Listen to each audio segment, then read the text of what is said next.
Hello everyone, welcome back to my video. So this is page 7. We are really, just getting as much done as we can. So in this scene here, it's basically Aoi comforting Yuki because Yuki is crying a lot. Aoi is just helping her through this, hugging her even. And this part is just a heartwarming part where they're just helping each other out, getting through something. And I find this scene kind of nice. Um although like some forms of this this this like art isn't the best, but like I find that this scene is kind of touching a little bit, just a little bit, just a little bit like, oh, it's okay, we can do this, because obviously I'm pretty sure if people were in this state, they would probably be like terrified. They would probably be terrified. They would probably be just as terrified and crying, basically. So, last time we were talking about backrooms, and I'll get back to this video of this artwork. And before I do talk about backrooms, please like and subscribe and support if you can. Thank you so much. Thank you. Let's get into the video. Alright, so last time we talked about facelings, and same here, this is about level 2, the abandoned utility halls, and these are the entities. This is the entity 10, Skin Stealer. So this guy, he roams around and he's docile. He's very docile. He wanders around aimlessly. If they do not need to feed or, they don't seek for hunger in this stage, they will not be hostile unless you aggravate them, of course. In a hunger state, they will seek out humans wandering alone and will then use their strength to tear them apart with their hands. So, these guys look like a flop of skin, and their hands are big. Their ginormous hands are giant, and they will use that hand strength to tear you apart. Um, a skin stealer, sorry, also has the ability to speak, but it cannot understand language. It will repeat what it hears, often in varying languages, in order to lure in prey, but it cannot actually communicate. Although, since a typical sin stealer rarely uses their voice, this is not a good way to tell them apart from real humans. The blood of a skin stealer is completely translucent, so a good way to identify a skin stealer from a normal person is by their blood. Blood runs red, they're not dead. Blood runs clear, don't get near. So, yeah, good. So, human and skin stealer, basically. So, so the behaviors, yeah, okay. Anyway, these are the do's and don'ts. These are the things you should do. Walk away slowly and calmly if you see one. Do check anyone you are traveling with for clear blood. For clear blood. So, like, check anyone. Like, if you're traveling with someone, you gotta check if they have clear blood or not, because if they do have clear blood, do not want to stay near.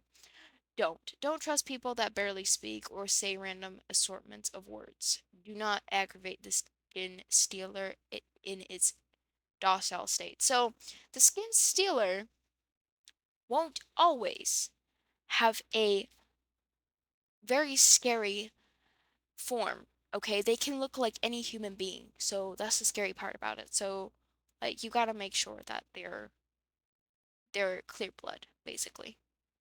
Or as I say, like, you got to make sure they have red blood to be human. That's what I was going to say. So this is what they look like. This is what their normal version look like, I suppose. But they can look like a real person. As I said, they won't look that terrifying. So you gotta really be sure. So the next entity is called wretches. Now these guys are kind of like zombies, basically. They are very human-like, and like the wretched cycle, that's between several weeks of months, has 3 phases as follows. The stage 1, initially the symptoms of manifest as itches and irritation mostly. Poison ivy rash over time, subtle physical, symptoms will set in, eventually resulting in erratic and aggressive behavior and a complete change in personality traits. So, stage two is skin and muscle tissue will begin to dissolve and unnatural fashion, often developing orifices and petals. I don't know. And basically, their skin just starts to melt, and it's just gross. Stage three is there is no normalcy. Anything that is normal has lost nails, teeth, fallout, and their natural positions, often regrowing elsewhere in unnatural quadrants and sizes. Eyelids, lips, and cartilages dissolve, forcing the eyes to remain open constantly and roll widely in their sockets. So, yeah, these guys are kind of like zombies. I'm not gonna lie. I'm not gonna lie. These guys are like zombies. So, here are the things you should do and don't do. Things you should do is attempt to save yourself or another with the possible cures previously mentioned. Listen to their vocalizations to discern the threat and level of individual wretches. So just like listen to them, you'll see like if how deep they're into the cycle. Sleep, eat, and hydrate regularly to prevent one set of the transformation. So you yourself can have this disease, which is nasty. And here's the things you don't do. Attempt to save a wretch at stage three. Don't. Lose yourself and your humanity to the wrenched cycle. So this is kind of like a disease type thing, and this is what it looks like. It looks real nasty. I know. Yeah, that's basically what happens. Something like that would happen. And yeah, it's most like you definitely do not want that to happen to you. But anyway, let's get back to this video. I am now tracing the hands. The hands are, matter of fact, one of the hardest parts because I want to get the proportions right, and it was a bit hard. And the proportions in this one was not perfect at all, so I apologize for that. But I was like going through the journey of making it look better. So, of course, it's not gonna look the best, but at the same time, this is my first manga, so I hope you like it. So anyway, I go in with the lines, I start drawing her hair, and I love to draw her button eyes so much, and the brows. I just love those like two dot type of brows. I just love that kind of brows. I don't know why. Shaping the teeth, giving a little bit more detail, a little bit in the teeth, and then shaping her face, basically. And yeah, just giving them that expression that they need for this scene. So anyway, yeah, let's get back to the back rooms. Alright, so this next entity, I cannot really pronunciate it. It's something goes along with Nguithr and then Xurh. It goes the lines with that. And this creature is spider-like, and I'm telling you, the picture that they provided was it looks real, very real. It probably is real, but I don't know if they changed it up or something. But it looks so real. It looks so gross. So, this spider looking thing is a large spider like creature that possesses 16 appendages, while a close encounter with it is highly dangerous. Not only are they slow, but they also aren't observed to chase prey, so as long as you are stay clear, as long as you stay clear, I don't know why they said steer clear, of its traps, they are essentially harmless. They generally stay hidden, to be honest, on ceilings, creating ball-shaped webs and filling them with a sedative that, while unable to completely paralyze a victim, is enough to greatly dampen a person's thinking capability. It then hangs these balls on the ceiling with additional webbing. It count and continues to do this when there is no prey nearby. So yeah, this guy can like definitely get you. Okay, so I'm just gonna go through the do's and don'ts. So here's the thing you should do. Look for ball-shaped web on ceilings. Avoid ceilings with web sacks. Pay attention to any signs of discomfort. Shake your body now and again to counter a possible, attack. If attacked, seek help from a nearby outpost immediately. Don't stay in a single spot for long if there are ceilings above your head. Don't ignore the minor discomfort. Don't give up hope. Don't injuries from a this I can't say the name are usually treatable, so if you can still notice them, it's a good sign that you could still be saved. So yeah, this guy can be harmful, but you can still be saved. So it's not totally deadly, which is good. The thing Aw, is, it's I don't kinda like this at all. cute. It actually creeps me out a lot, and I hate that so much. I hate that little guy so freaking much. All right? Oh my gosh, I hate spiders. I don't know. They're just don't I don't like things with a lot of legs. That's it's just so creepy.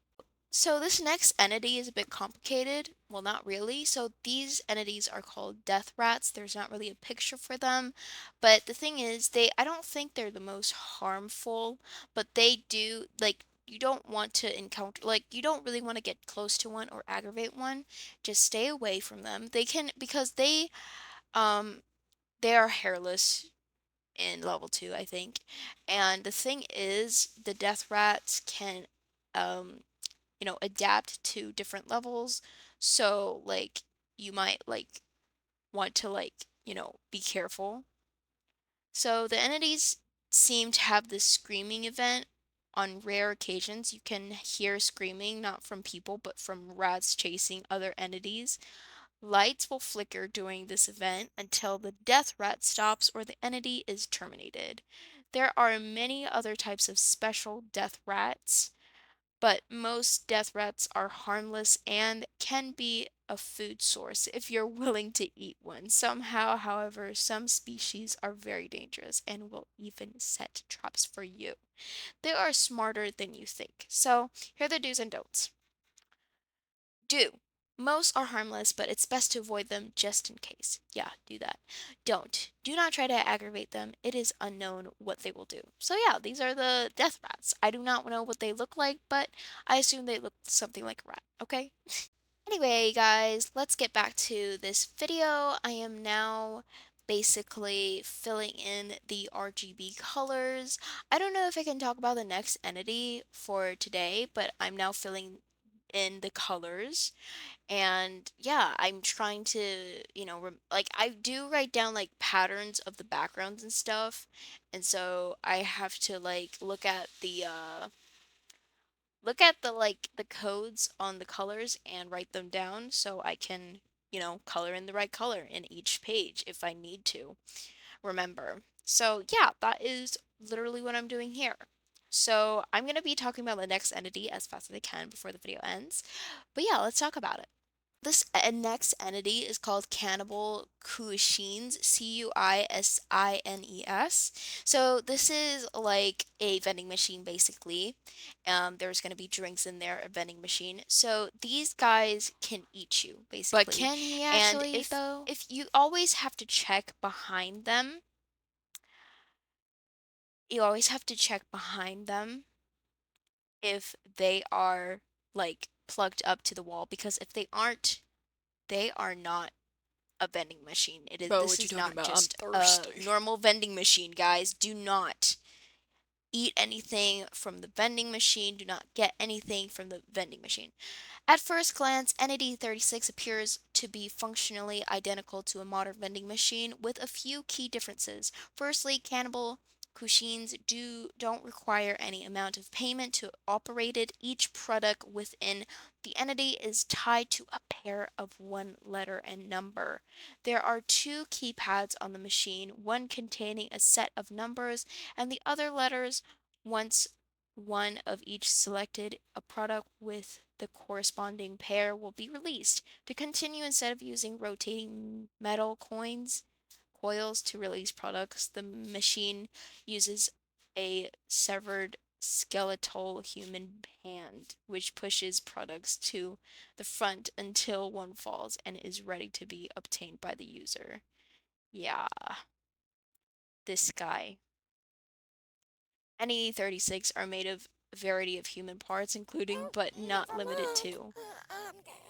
Ooh, so like, yeah, this machine is made of like human flesh and stuff.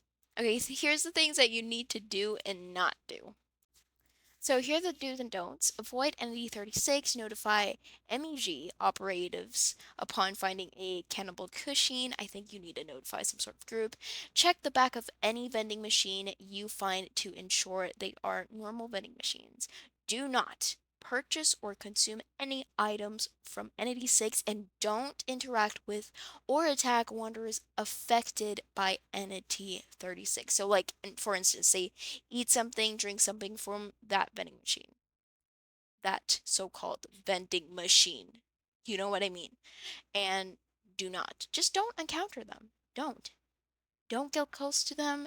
Just stay away from them. So yeah, these are the entities for today. And I'm still coloring. I love the colors that I add in like the little dots. I like to have that little fun kind of shapes on the walls. Yeah, I like the color. It kind of goes with the purple, I'm not gonna lie. I do like the color. And I like this scene where Always just smiling to Yuki. It's kind of cute. But yeah, that is it for today. Thank you all so much for watching. I will see you all very, very soon. I wonder like what else like is like the entities because I love to like read about the entities. They're so cool. Because while I'm talking about this, I would love for you to imagine if what you would do or see while you're encountering one. And that would be so cool. But yeah, that is it for today. Thank you so much again for watching. I will see you very, very soon. Bye, guys. Bye.